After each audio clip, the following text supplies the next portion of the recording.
Hello, namaskar, and welcome to StudyIQ. I am Prashant Pavani. I hope you're all doing good, my dear friends. Today is 1st October. That means first day of the month. Today is Monday as well. That means first day of the week too. So let's start our day as well as this new month and a new week with a positive attitude. Let's start with a can-do attitude, and let's hope that our full week and full month will be very productive compared to what it used to be last month, isn't it? So improving ourselves every single day. Kaizen. With this, dear friends, important articles that we have on our table. The first one is this one. It's about e-vehicles. There are so many things that I would like to have a word with you on this e-vehicles. Then we have this tricky call ahead. It's about monetary policy committee's upcoming meeting in Parliament's court. It's about criminalization of politics, and here we have an interesting article on Mahatma Gandhiji. With this, dear friends, if you want to get our pen drive and tablet courses, and if you want to know more about it, do check out StudyIQ.com. If you have any question or queries, feel free and give us a call on the numbers that you can see on your screen, from where you can download the PDF of today's lecture. You can get it from my FB page or Facebook page. You can get it from my Twitter handle, as well as you will be able to download it from our Telegram channel as well. Now let's crack on with this one, the road to e-vehicles. It's this article is based on a recently, you can say, launched initiative by Jharkhand Chief Minister, and Jharkhand has decided, or the government of Jharkhand has decided, that it is going to introduce more and more electronic vehicles. So eventually what we are going to see is that all officials in Jharkhand, they will be using electronic vehicles for commutation, right, from moving, or from destination A to destination B, or maybe C and D. They are going to be in electronic vehicles. So that's a very interesting lead taken by a state government, because first thing that comes up in our mind when we talk about electronic vehicle is, of course, that they are green, right? They are green in the sense they are non-polluting vehicles. They don't damage. They are reasonably expensive at present in terms of purchasing a vehicle, but in terms of using it, it's going to be very cheap as well, or I would rather say very reasonable compared to what we are facing at present. Diesel and petrol prices, they are up there in the sky, right? Just like a rocket, they are going up and up. So it kicks inflation. It's not good for our economy. It will create political uproar as well. We have seen in many different pockets of our country, people are not happy with this. Of course, no one is happy with. No one would like to pay more for petrol and diesel, but there are some sort of protests as well going on in different parts of our country because of this skyrocketing petrol and diesel prices. So green vehicle, less polluting. We know the situation of our country. We know the situation of our mega cities or metro cities. WHO's report, we have talked about it, that out of 20 most polluted cities in the world, somewhere around 14 are here in our country. Then we have the stubble burning issue, so that will bring more pollution. Construction is there. Construction activities are one of the main, you can say, culprit in adding this air pollution and other sorts of pollution. It's not just air pollution. Air pollution is something that is, I would say, rather more visible or more talked about. There are some subtle pollutions as well, like, say, for example, noise pollution. We don't talk about that noise pollution that much, but yes, we have noise pollution. If you compare this electronic vehicle, now it is going to be a very subtle point, but it's a very important point. Diesel and petrol vehicles, they make a little bit of humming noise, isn't it? But this electronic vehicles, they will not make any noise at all. So we can have a fresh start, right? We can change this rules that we have as far as this honking is concerned. We can come out with something. Technology can help us, or proper education in terms of driving and other things will help us all. We are going to, as I told you, talk about so many things that are associated with this electronic vehicle. Not just electronic vehicle. Electronic vehicle is just one product. We have to think about the whole ecosystem. Because recently when we had this climate change or clean mobility summit that took place in our country, we termed it MOVE, right? MOVE. So this global mobility summit that was organized in our country, and addressing this global mobility summit, our prime minister talked about a very interesting and a very important point. What he said is, he said that clean mobility powered by clean energy is our most pollutant, most powerful weapon in our fight against climate change and pollution. The thing is, electronic vehicle in itself is a very good thing, but if electricity that is used in this electric vehicle, as a fuel, for example, if electricity that we are producing, if that electricity is coming from thermal source or conventional source, then that is going to be a matter of concern for us, because what's going to take place is that we would be emitting no emission out of our car when we are using EV, or motorcycles as an EV, but we would be I believe nearly same amount of this carbon will be emitted by this thermal power plants. So what we need is, we need more, this electronic vehicles, right? At the same time, simultaneously, we have to work on this renewable sources. Of course, we are doing very well. I'm not saying not, but for electronic vehicles, we would need a proper sort of different thinking, altogether different thinking. And then we have if we talk about this Jharkhand here, they have some 12 electronic or electric vehicle charging stations in Ranchi. So that's not bad. In one city, if you have 12 EV charging stations, so that's a good thing. That's a good start. But let me tell you, this is just a baby step. The good thing about it is this decision of Jharkhand CM is, or the government is, the good thing is that people are going to follow. When our leaders, when people who are living in public life, who are out there, more visible people, if they are using a certain type of vehicle than other people, when we say that our chief minister is using electronic vehicle or a very eco-friendly vehicle, then we should also support that, our government, and things like that. So all these things, all these small steps helps in generating or creating this fashion of electronic vehicles. But for that, we have to make sure that we create this whole ecosystem. Now, two things are important: charging as well as vehicle. But at the same time, we have to think about, are we producing these vehicles, right? If we want everyone to get on board when it comes to, or everyone should have electronic vehicles in our country, that's what our target is, right? By 2030, our target is that all public vehicles should be EVs, and at least minimum 30% of private vehicles will be EVs in our country by 2030. I would say that we should think about, or achieve, or we should strive for 100% public as well as private vehicles. Everything should be EV, and this is possible. This is not a sort of utopian thing or a mythical thing that we are talking about. It's absolutely possible in our country in terms of solar energy.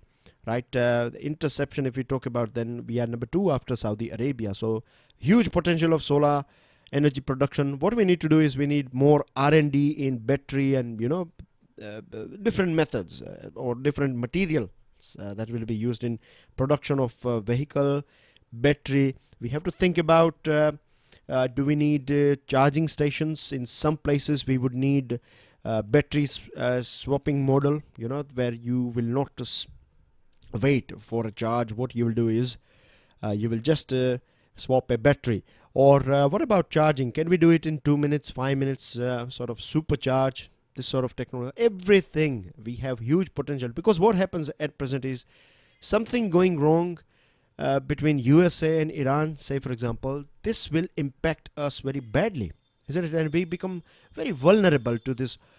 We are too much dependent on oil because for various different reasons, but this is a reality.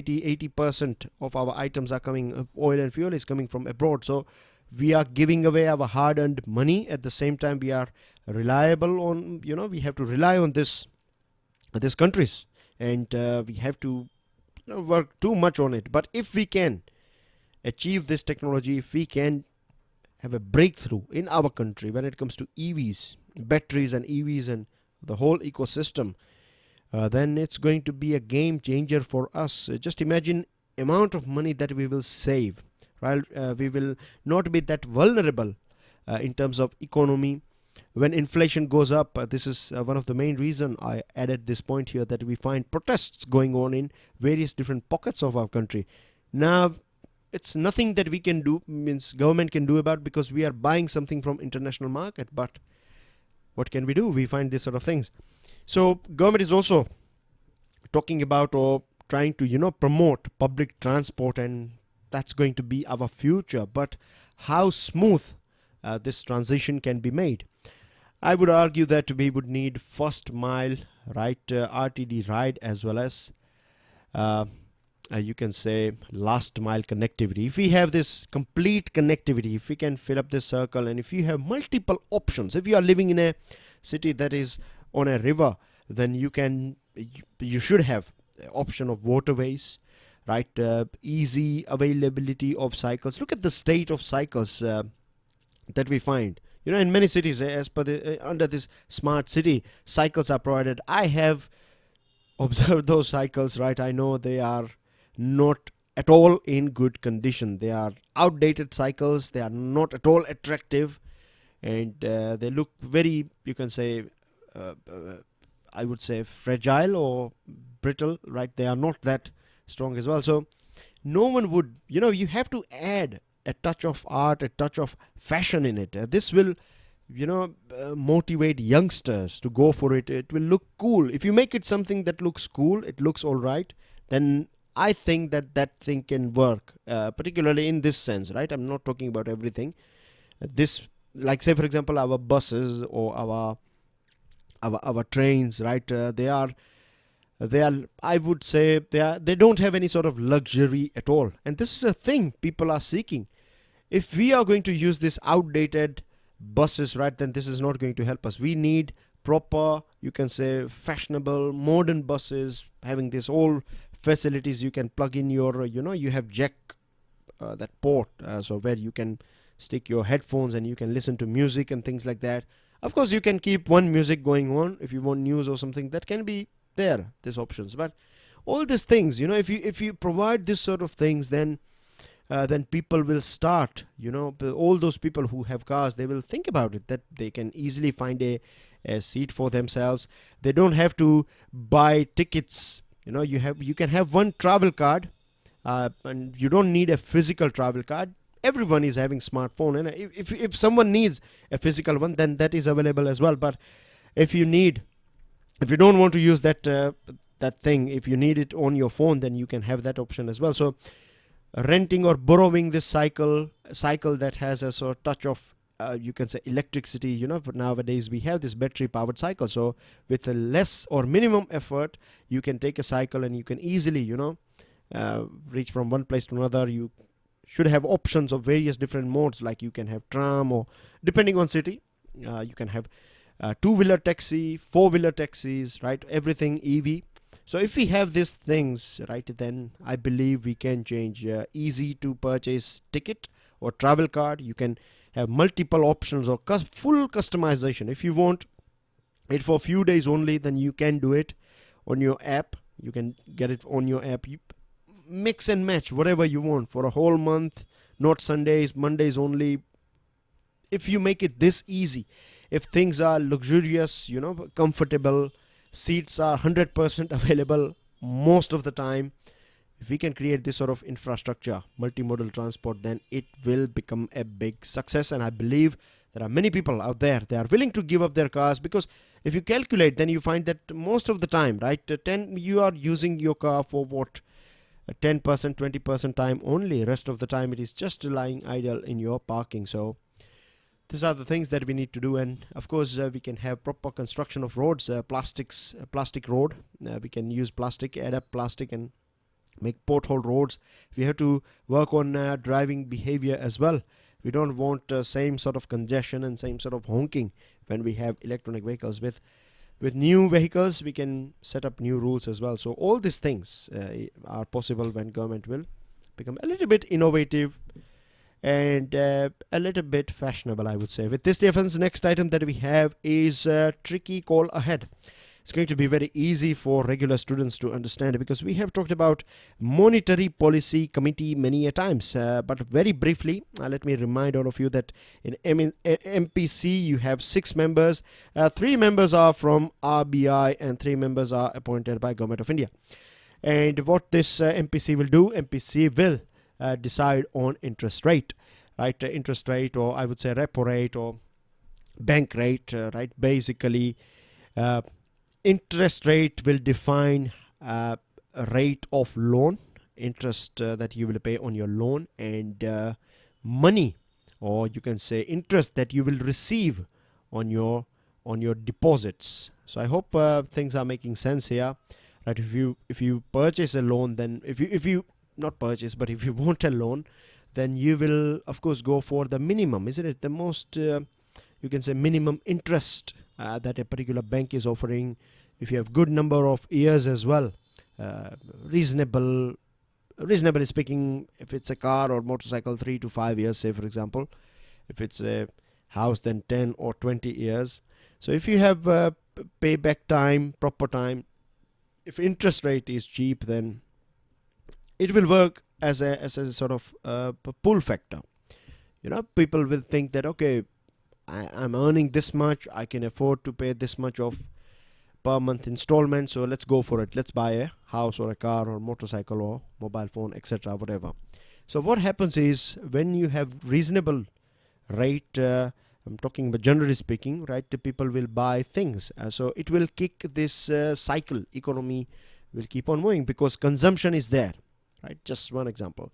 If you are depositing money, then of course you will expect that interest rates are high, so that you can get maximum amount on your investment or the money that you have parked in a bank. So I hope this basic thing is clear. So inflation is a thing on which this MPC will keep its eye on, and based on all these scenarios, you know, particularly inflation, it will decide whether we need to increase interest rate or decrease interest rate.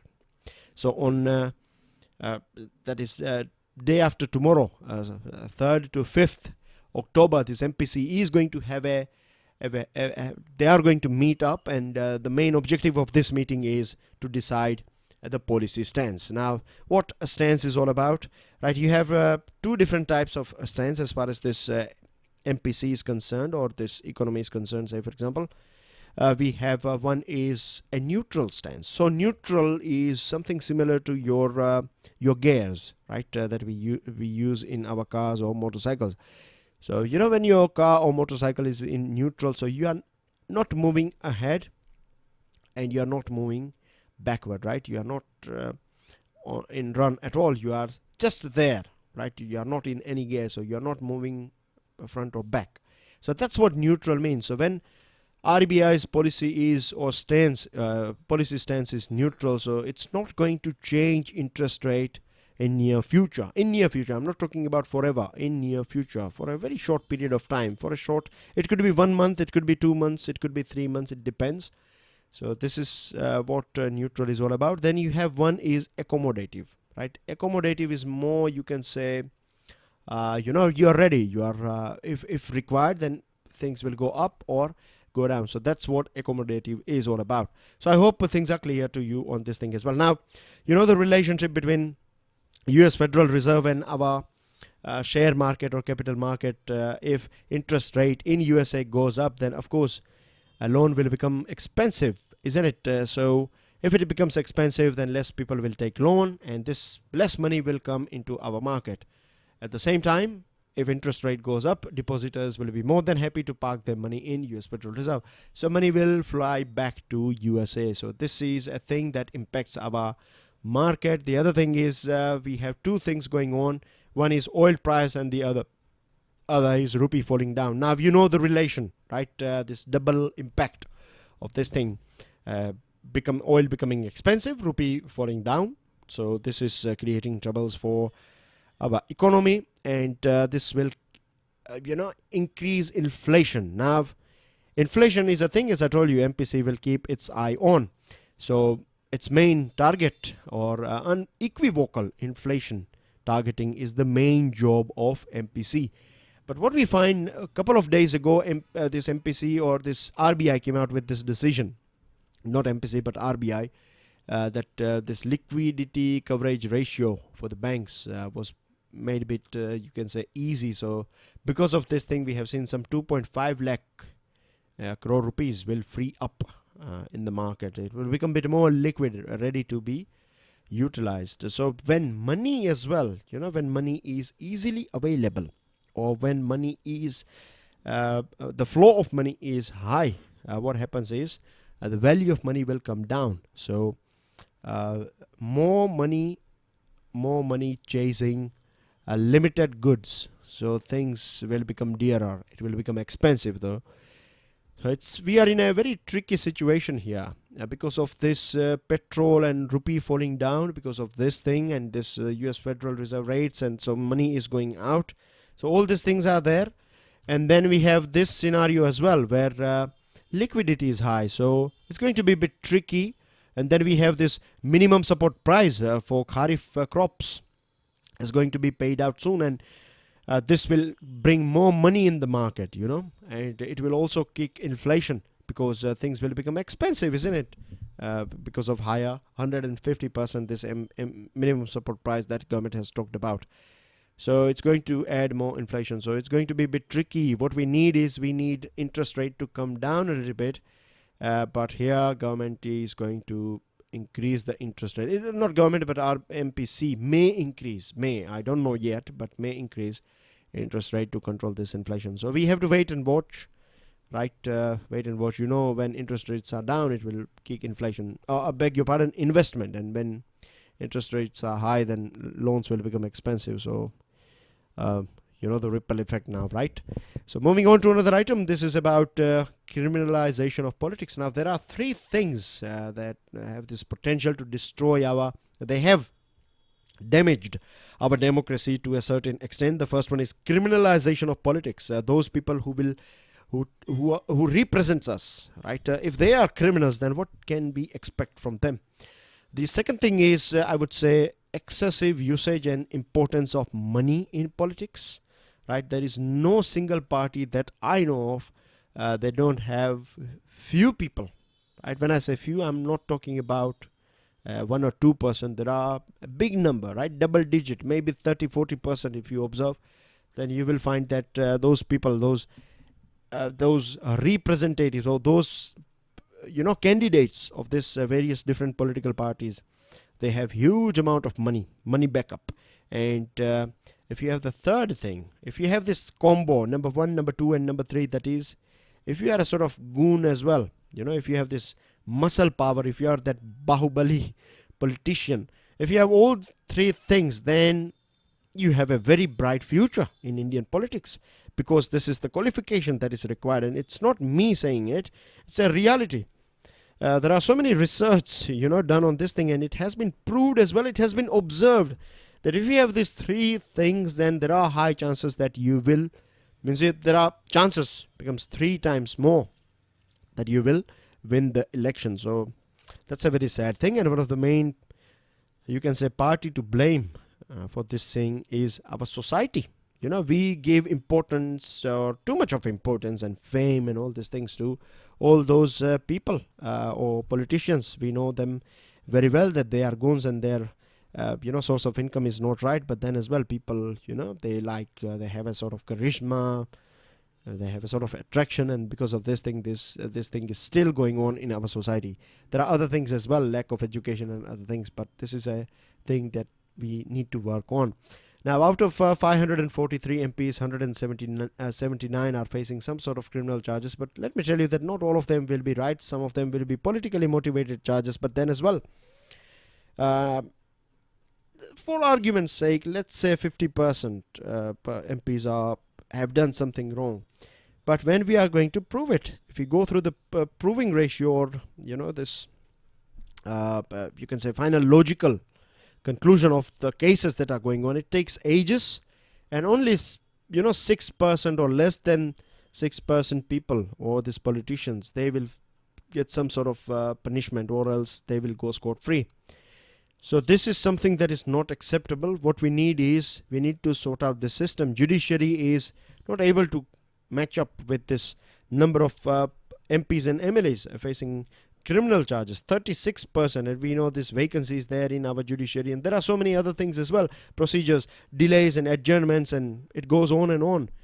So this is not acceptable. We 36% total MPs and MLAs in our country, they have some sort of cases going against them. So we need a proper fast-tracked courts in each and every state. Not every state. This order was issued by Supreme Court, but less than 10 states, they have followed this thing, and no one is that much serious about it because they don't want to harm one of them, isn't it? And they know this thing as well, that this is a winning formula, criminalization and money and muscle power. And if we are having this sort of chaps in our party, then that's going to help us win the election. So I don't think so government will take, or this parliament, when I say parliament, I'm not just talking about government, but all those MPs who are there, I don't think so they will be that enthusiastic about coming out with a law on banning those criminals. But one thing is there, Supreme Court has recommended that parties, they have to display on their website, display the details about those candidates. If they are facing any sort of criminal charges, then that should be printed in media as well for at least 3 times, all these things. But I don't think so that all these things will make that big difference, because all those goons are already well famous. But the most important thing that we can do, or I believe there are 2 tools to get rid of this criminalization of politics. The first one is, of course, and the most important one is, I believe, people's consciousness, people becoming aware about their rights and making right choice. And the second one is fast track courts.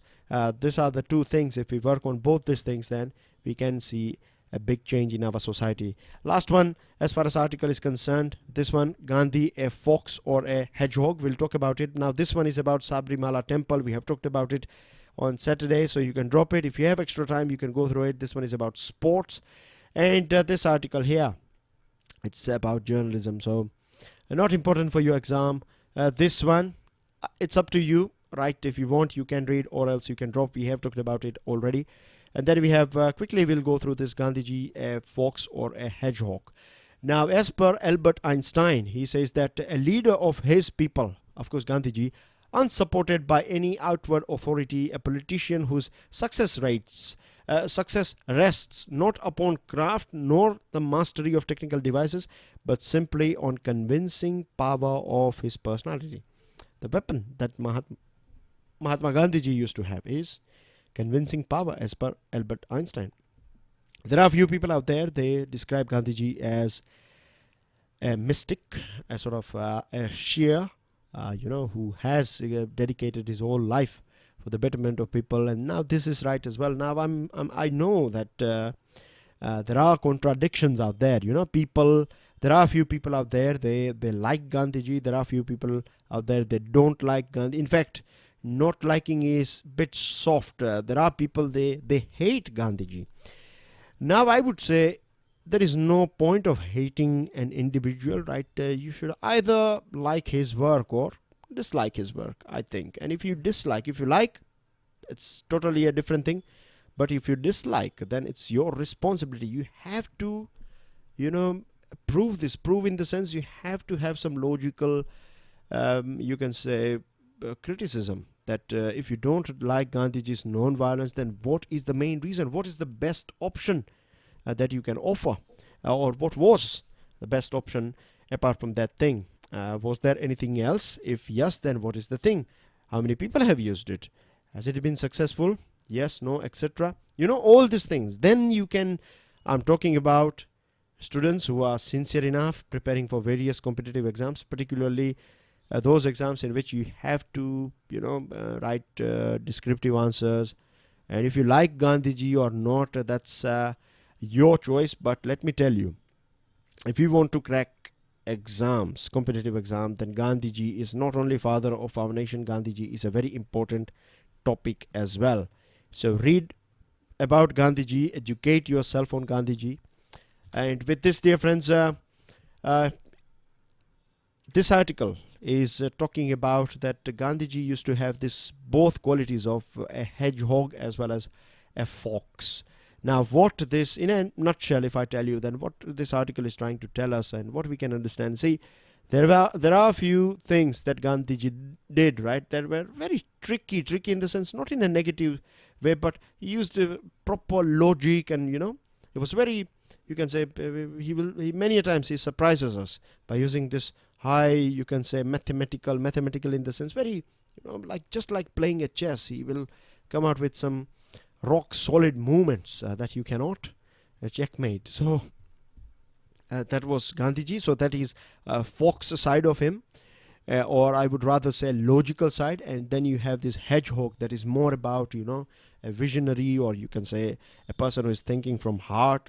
So you have this both qualities in Gandhiji. And to make it a bit more contemporary, I would say that he was a person who was having extraordinary emotional intelligence, right? In today's world, we know that EI is one of the most important thing. It is not your intelligence, it's not how many things you can remember. It's more about how you can manage your emotions and how you can keep a fine balance between your emotions and your intelligence. That is your heart and your mind. If you have a fine balance, if you know how, if you have found a way, or if you have trained yourself that both this heart and mind can work with each other in a sync, then that's a very you can say you are lucky enough, I would say, or you have done the right thing, that you have mix of both. And that's what Gandhiji used to have. With this, dear friends, let's quickly go through newspaper and news items. Now here we have Prime Minister. He has clearly stated that now our soldiers will give a befitting reply to whatsoever or whosoever makes an attempt to destroy the atmosphere of peace and progress in our nation. He also said, beg your pardon, another item again, this was about Pakistan. Of course, we were clearly, sending this message to Pakistan. Now, Pakistan's copter breached our airspace, and Indonesia, it's very sad that they had this earthquake followed by tsunami, and more than 800 people have died. I would really request you guys to please do pray for the people. That's the best thing that we can do here, right? Let's pray for all those people out there, that everything becomes all right and life comes back to normal as soon as possible. Chief Economic Advisor's post is vacant. It will be filled up after elections, and S400 Kamau, that the S400 and this Kamau. S400 is an air defense system, and this Kamau is 2260 helicopters. So they are on agenda, these two items, when Modi and Putin will meet each other. Abdul Gayoom freed on bail, and you have this Niti Aayog proposing to blend methanol with LPG cylinders. So this will bring down cost of LPG cylinder by 100 rupee, and it will be a huge, we would be able to save huge amount of subsidies as well. So these are your vocabs. Myanmar is the right answer. I have one more question for you guys. Can you give me the name of a very famous river in Myanmar, and give me the name of all those states from where you find Tropic of Cancer is passing, Indian states, of course. These are your answers, and these are your questions, my dear friends. 2 questions, and here we go. That's a flag. It's going to be a bit difficult, so let me give you a hint. ASEAN. That's it. Apart from that, I cannot say anything more than this word here. So share this lecture with other students. Make sure you hit the like button if you genuinely believe that you have learned something from today's discussion. And I will see you all soon. God bless you all. Jai Hind.